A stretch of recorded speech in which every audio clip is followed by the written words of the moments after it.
Welcome back to another episode of Inbound Sales Journey. I am Ryan, joined by Gray, and we are on episode 113. That's right, 113, as we probably talked about 100 episodes ago. My favorite number being 13.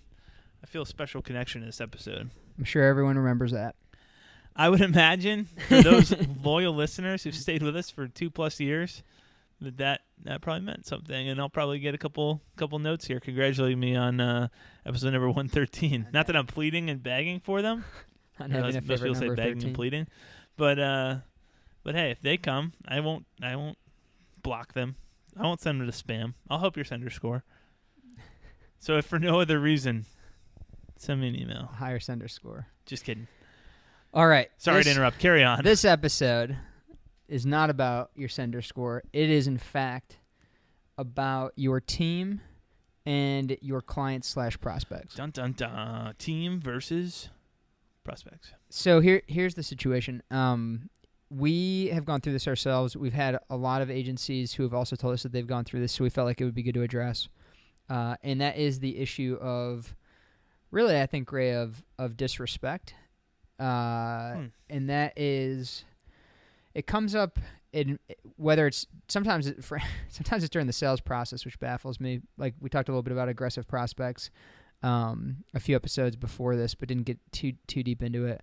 But certainly bad clients who are being disrespectful for the team, and just how to handle that, how to deal with that, and what to do there. So we had a situation with a client that was pretty disrespectful to some internal team members, and I won't steal your thunder, Gray. I'll let you maybe lay that out a little bit, but maybe, I guess, just trying to help provide some helpful nuggets for you guys on how to approach this and how to think about this. So we'll get into that in the end, but maybe story time first, Gray. Well, yeah, we kind of talked about some of this stuff earlier this season when we talked about bringing back a salesperson or having the salesperson be involved in what it looks like to fire clients and some of that stuff. But you do have a decision to make. So in this situation specifically, a client who just kept demanding more and more stuff and nothing was good enough.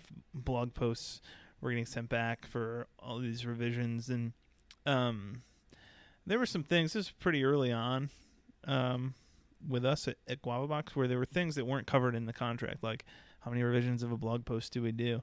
And it was stupid little stuff. Like, hey, can we add this link in here?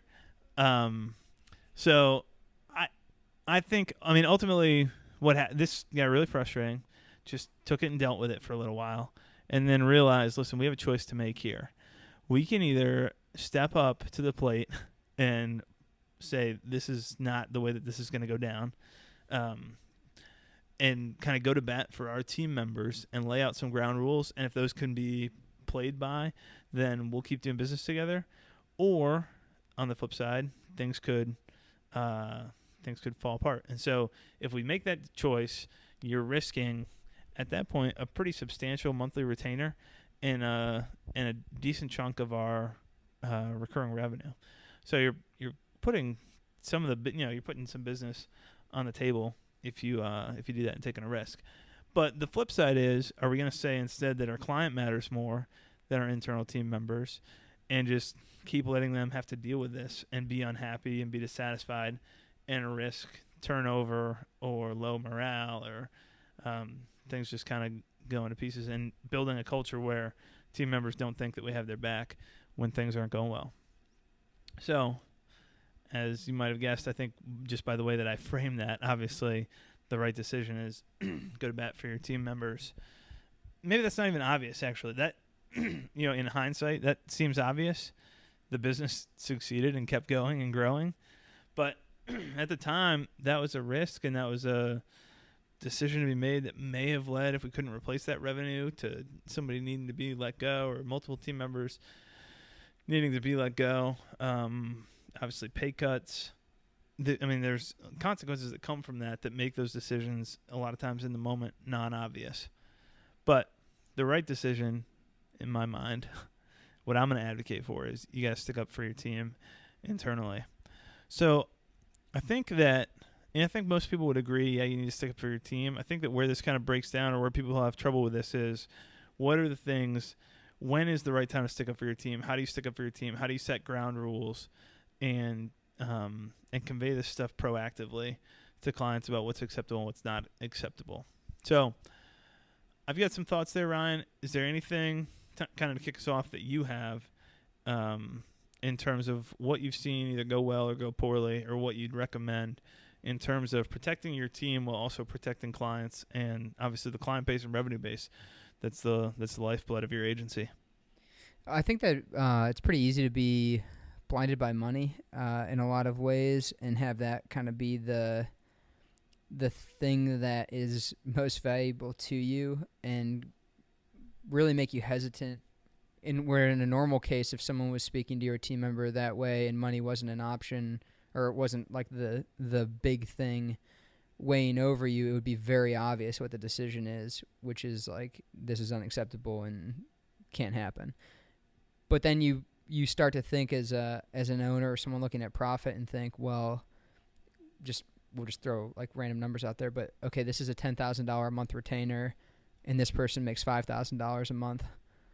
So like, this is a really big loss if we end up losing it, especially like we were pretty small when that happened with Guava Box. Yep. And like you said, that was a pretty substantial amount of our retainer. And then it really becomes an issue of, can I pay this person I'm protecting if we don't have this revenue? Yeah, am I really here? protecting them or not protecting them? Right. So I think it's very easy to rationalize, well, they can either be treated kind of poorly by the client and have a job, or I can let them go and we might not be able to find a quick enough retainer and then I have to fire them. So really I'm protecting them by letting them get walked over, which that's purely a rationalization on your part to say that. And I think that respect and like decency should rise above that. But I know it's like hard. It's really hard when it comes down to like personal finances and stuff, and company finances. So. Yep. Yeah. Well, so I think in terms of how you address this, number one is, at not necessarily the very first time that anything comes up. And this was a case, too, where there were some cultural differences. We were with an international client. And so you need to be aware of the way that business might get done in different places or the attitude that people have. But beyond that, regardless of that, you still have a team who's in whatever culture you're in or whatever cultures you're in. And hopefully you have an internal team culture where some of these things and values, I guess some of the values and norms are defined. And I think communicating that, whether that is on that first, now one of the ways that gets addressed in a project kickoff call. That doesn't usually, at least what I'm about to get into, doesn't usually come up during the sales process. But typically a project kickoff call with your team and their team, you go over how do we communicate about things, kind of review. Hopefully during the sales process you've reviewed from the contract what happens in these situations, but you're going to go through some of that stuff in a project kickoff call, depending on what project or what piece is happening. You go through this, but what communication is acceptable? What are the ways that we take communication, that we take feedback? How many revisions are included? What happens if something isn't up to snuff? Who to contact for what mediums are used, that type of thing. That stuff's all going to get included now in a project kickoff call, where it wasn't before. It was like, hey, Gray's going to be the person for you to talk to for this, and here's his email. So by addressing some of that, now you've started to set some ground rules without having to be aggressive or confrontational, but just putting that out there, kind of letting them know here's what works and what doesn't.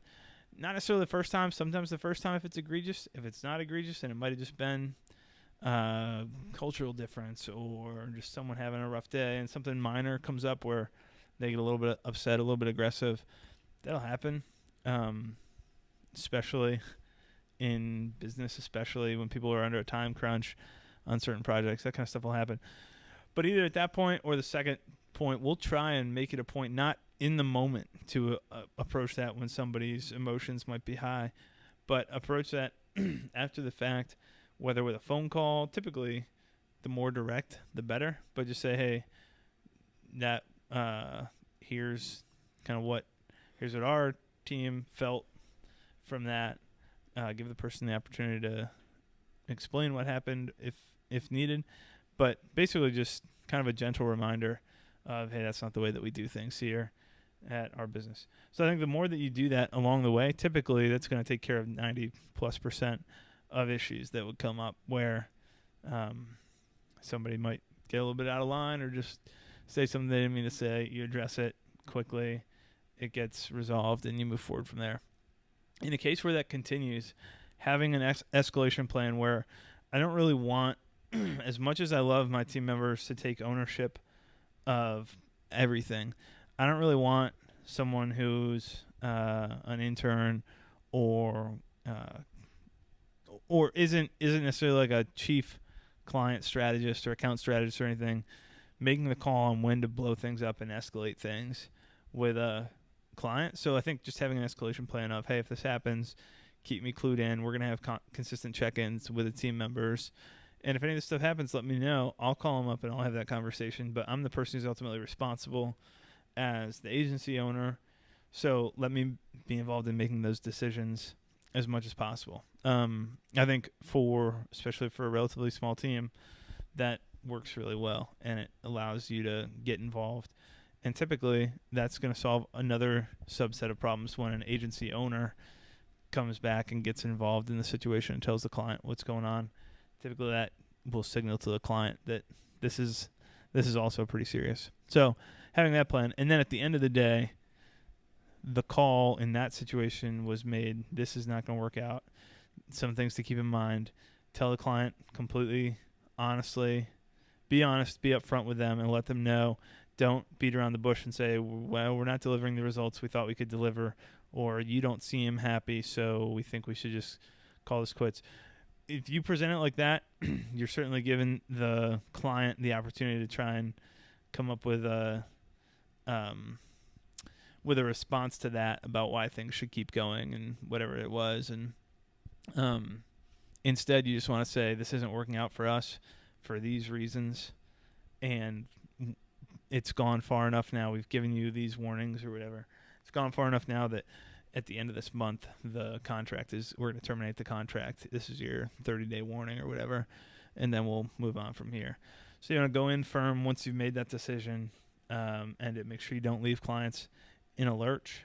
Do whatever you can to end the relationship on a positive note and ultimately protect your team members. Clue them into the decision-making process, the conversation, keep them updated on what's going on, and obviously go back and figure out what you could have done better as a team earlier in the process and learn from those experiences. But you have to protect your team. So that's the long-winded story and some points along the way, but ultimately that's what it boils down to, is take care of the team. Keep in mind that your team's always watching what you're doing as well, whether it's talked about after right away or not. I think your character really comes through in how you stand for your team. You know, you hired these people. They are your responsibility, and obviously financial is part of that, which is why I gave the example of when it's tough. You know, if you know financially, this could really hurt the agency if the agency's small. But ultimately, character's super important, and you know, you hire these people and you have an obligation to them to protect their best interests as well and make sure that they're not, you know, if there's something blatant going on, obviously that's one. Yeah. Well, that's definitely true that people are always watching, and you never want to throw any of your team members under the bus, even if they were the ones who, I think that's part of protecting your team too, is even if they're the ones who make the mistake, you don't say, well, my developer just built that wrong. Sorry about that. Like, I'll talk to him and he won't do that again. I've heard people talk about whether that's the right or wrong way to do it. I personally am not a big fan of that. So even if somebody recently, like if a copywriter misspells somebody's name or somebody's company name that they interviewed, you can't go back and just say, well, my copywriter screwed that up. We'll get that fixed. You just need to take responsibility for that stuff and not push that blame off on other people, because other people are going to watch that and pay attention to how that gets handled, and that will then be the culture of the team and the norm. So don't be a blame pusher as agency owner, somebody on the sales side of things. You're the person owning and leading some of those relationships, so step up and help your team out. Life lessons with Gray and Ryan. There you go. All right, cool. We'll end it there. So next week we'll be back talking a little bit about how agency owners can best support their sales team members. So this is something that I think will be really helpful, just good practical advice. for how you can set your sales team up for success the best. Until then, have a great week and keep on selling.